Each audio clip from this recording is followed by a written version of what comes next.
All right, so let's go ahead now and listen to The Evening from the Morning and Evening by Charles Spurgeon.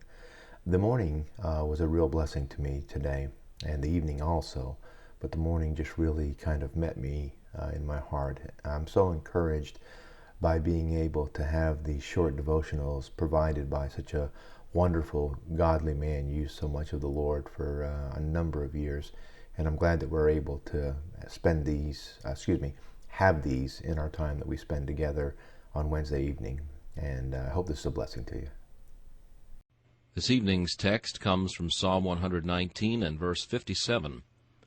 Thou art my portion, O Lord. Look at thy possessions, O believer, and compare thy portion with the lot of thy fellow men. Some of them have their portion in the field. They are rich, and their harvest yield them a golden increase.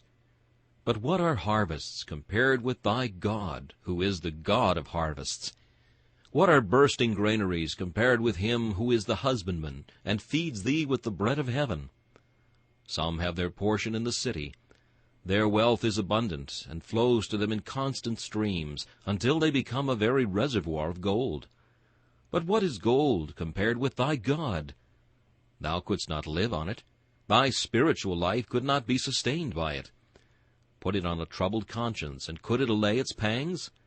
Apply it to a desponding heart, and see if it could stay a solitary groan, or give one grief the less. But thou hast God, and in him thou hast more than gold or riches ever could buy.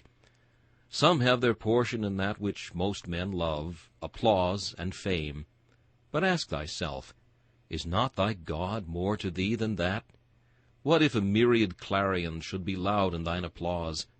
Would this prepare thee to pass the Jordan, or cheer thee in the prospect of judgment? No, there are griefs in life which wealth cannot alleviate, and there is the deep need of a dying hour, for which no riches can provide.